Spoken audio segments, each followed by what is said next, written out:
الحمدللہ رب العالمین والعاقبۃ للمتقین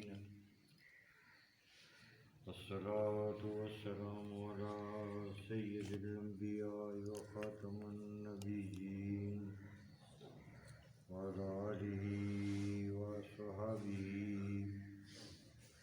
وأہل بیتہ اجمعین اما بعد فاعوذ باللہ من الشیطان الرجیم بسم اللہ الرحمن الرحیم محمد رسول اللہ والذین معه أشداء علی الکفار رحماء بینہم صدق اللہ العلی العظیم وبلغنا رسوله النبی الکریم الامین وعلى آلہ وصحبہ وآل بیتہ اجمعین. درود پاک پڑھو. اللہم صلی علی سیدنا مولانا محمد وعلی آل سیدنا مولانا محمد الصلاۃ والسلام علیک یا سیدی یا رسول اللہ، الصلاۃ والسلام علیک یا سیدی یا حبیب اللہ، الصلاۃ والسلام علیک یا سیدی یا رسول اللہ. بزرگوں، دوستو اور عزیزو، آپ کے سامنے قرآن پاک کی ایک آیہ کریمہ کو ابتدائی کلمات جو ہیں وہ تلاوت کرنے کا شرف حاصل کیا ہے، جس میں اللہ تبارک و تعالیٰ ارشاد فرما رہا ہے کہ محمد رسول اللہ، محمد اللہ کا رسول ہے. یہ کفار نے کہا تھا کہ اللہ کا مسلمان کہ تو اللہ کا رسول نہیں ہے. تو اللہ تبارک و تعالیٰ نے محبوب کو جواب نہیں دینے دیا، خود اس نے کہا کہ محمد رسول اللہ، کہ محمد جو ہے وہ اللہ کا رسول ہے. یاسین والقرآن الحکیم انک لمن المرسلین، کہ یاسین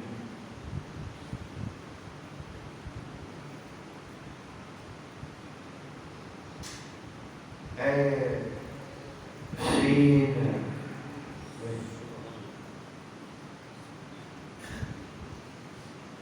اے سید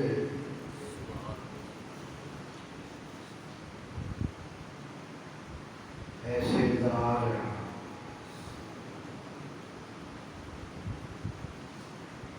والقرآن الحکیم، قسم ہے حکمتوں والے قرآن کی، انک لمن المرسلین، کہ تو اللہ کا رسول ہے. تو مرسلین میں سے ہے، رسولوں میں سے ہے. کفار نے سرکار کی رسالت کا انکار کیا کہ لست مرسلا، تو اللہ کا رسول نہیں ہے. اللہ تبارک و تعالیٰ قسمیں کھا کر اعلان کر رہا ہے کہ تو اللہ کا رسول ہے. اس نے کہا محمد رسول اللہ، محمد اللہ کا رسول ہے. محمد اللہ کا رسول ہے. والذین معه أشداء على الكفار رحماء بینہم،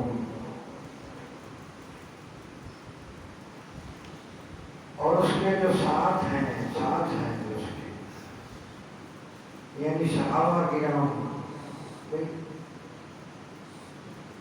محمد اللہ کا رسول ہے، اس کے ساتھی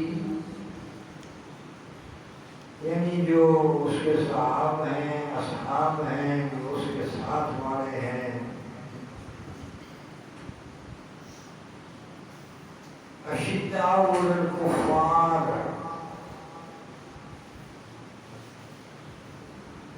کفار کے لیے شدید ہیں،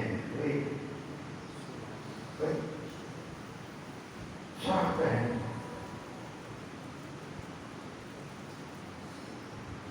جلال والے ہیں، یعنی جب معاملہ کفار کے ساتھ ہو،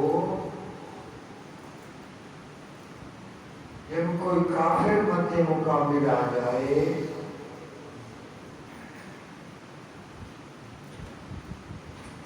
تو پھر وہ شدید ہیں،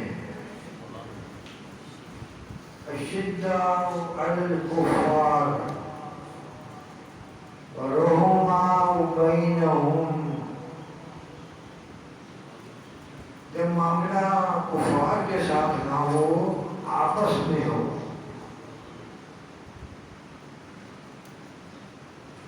جب ان کے معاملات کافروں کے ساتھ نہ ہوں بلکہ ایک دوسرے کے ساتھ ہوں، تو رحماء بینہم،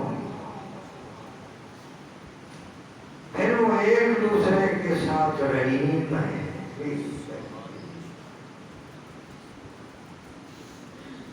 کفار کے مقابلے میں شدید ہیں اور ایک دوسرے کے معاملے میں رحیم ہیں۔ یہ شان صحابہ کرام کی قرآن بیان کر رہا ہے کہ وہ اس کردار کے، اس اخلاق کے، اس شان کے مالک ہیں کہ جب مقابلے پر کفر آ جائے تو پھر شدید ہو جاتے ہیں، مقابلے پر کفر آ جائے تو پھر شدید ہو جاتے ہیں، اگر مقابلے پر ایمان والے سامنے ایمان والوں میں جب چلے جائیں تو پھر وہ رحیم ہو جاتے ہیں، رحماء بینہم، ایک دوسرے کے ساتھ جو ہیں وہ رحیم ہیں، ایک دوسرے کے ساتھ رحیم ہیں، مگر کفار کے مقابلے میں شدید ہیں، کفار کے مقابلے میں شدید ہیں۔ تو یہ ہے اس ان الفاظ کا مختصر سا ترجمہ میں نے آپ کے سامنے عرض کیا۔ تو میں عرض کرنا چاہتا ہوں کہ پہلا لفظ ہے محمد رسول اللہ۔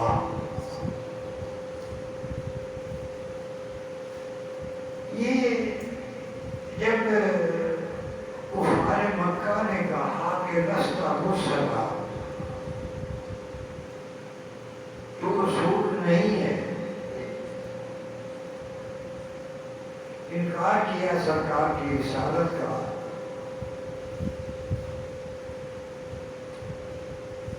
تو اللہ تبارک و تعالیٰ نے محبوب کو تو خاموش کروا دیا کہ محبوب تجھے ہو جا،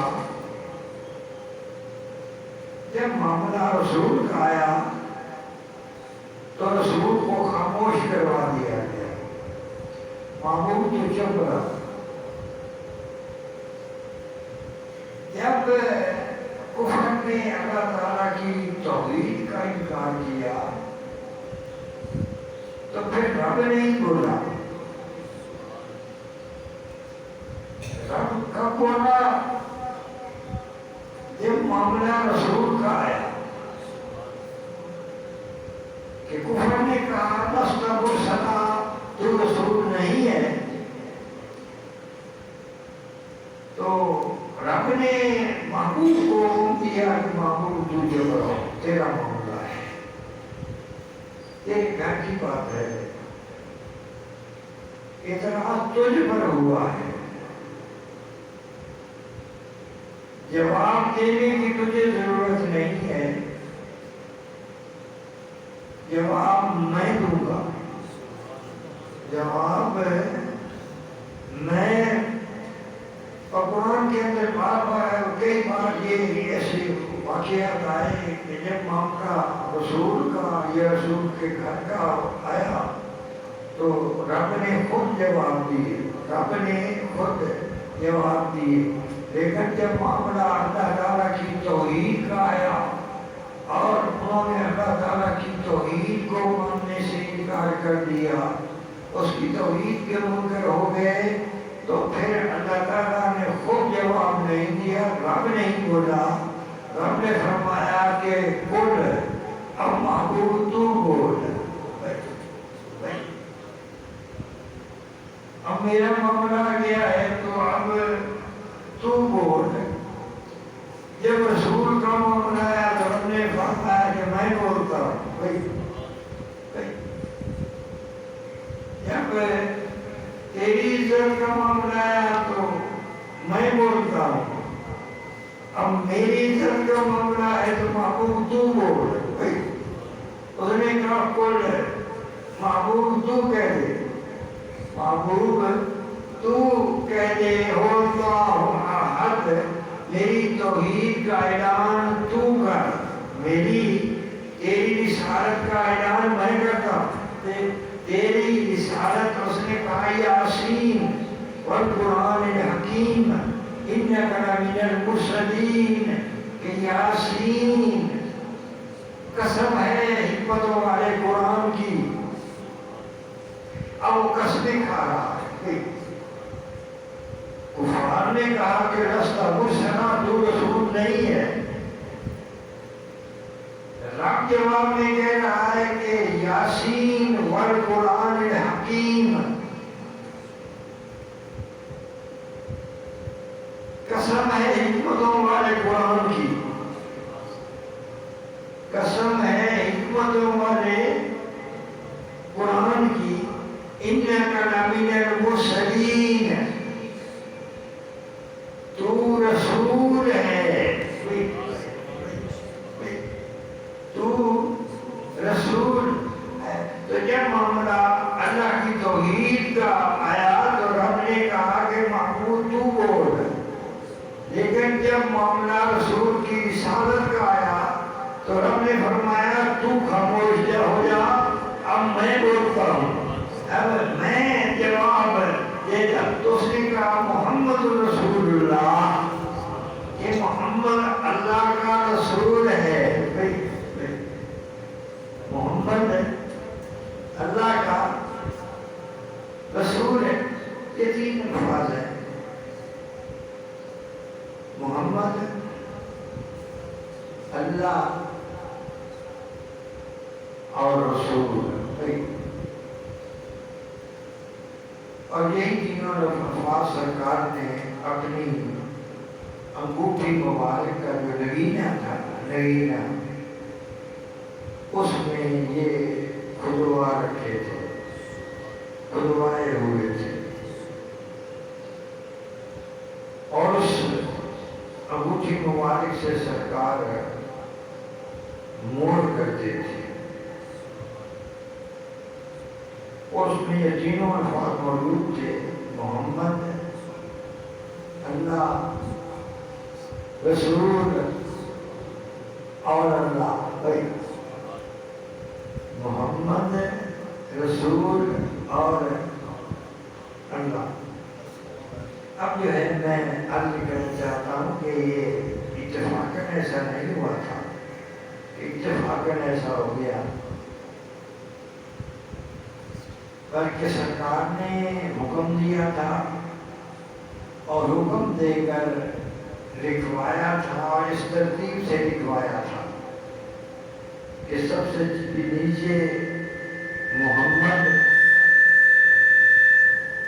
اس کے اوپر رسول، اور سب سے اوپر اللہ۔ یہ تو عام و رام ہو گئی ہے،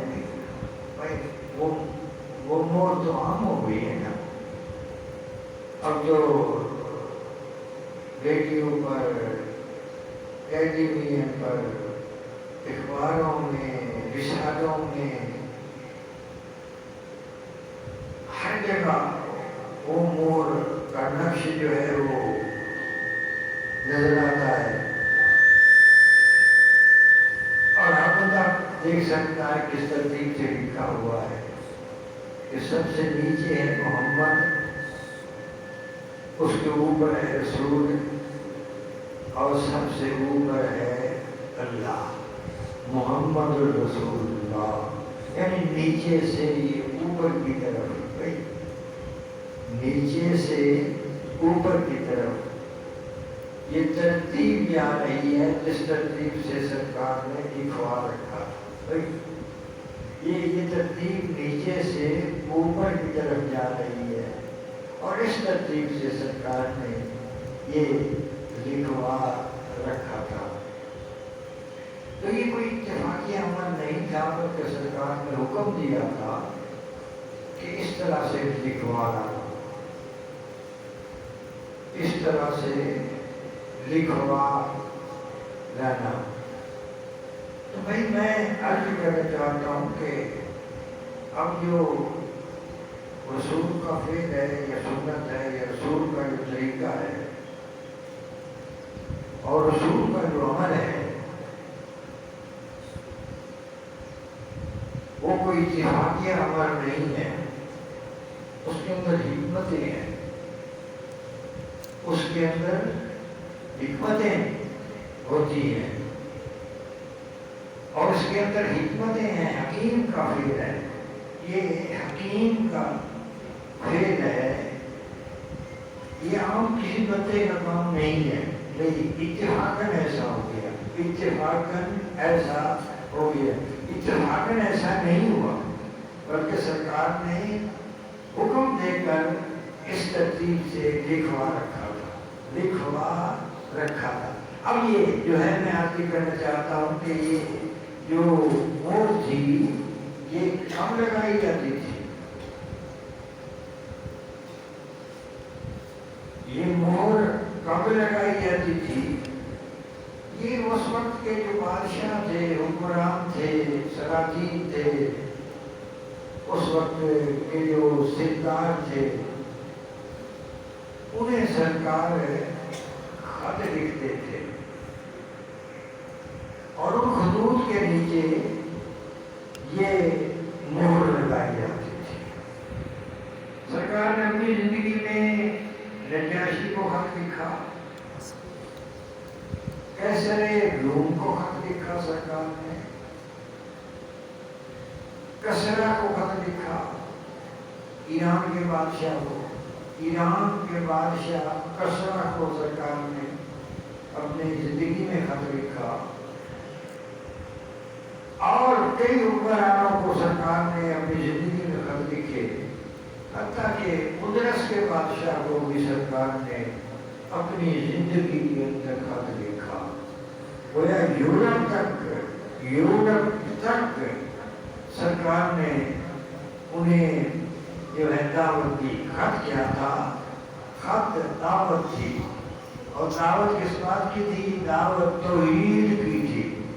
دعوت جو تھی نا وہ توحید کی تھی، پیغام جو تھا وہ لا الہ الا اللہ کا تھا، لا الہ الا اللہ کا پیغام تھا، انہیں دعوت دی جا رہی تھی، بلایا جا رہا تھا کہ اے بھٹکی ہوئی انسانیت آ جاؤ، اللہ کی طرف آ جاؤ، اللہ کی طرف بلانے کے لیے رسول آیا تھا۔ تو انہیں اپنے معبود کی طرف بتوں کو چھوڑ کر، دیویوں کو چھوڑ کر، دیوتاؤں کو چھوڑ کر، آگ کو چھوڑ کر، سورج کو چھوڑ کر، چاند کو چھوڑ کر، ستاروں کو چھوڑ کر صرف اللہ کی بارگاہ میں آ جاؤ، اللہ کی بارگاہ میں آ جاؤ۔ تو انہیں توحید کی دعوت دی جا رہی تھی، دعوت جو تھی وہ توحید کی دی جا رہی تھی۔ وہ جو پیغام تھا وہ لا الہ الا اللہ کا پیغام تھا، لا الہ الا اللہ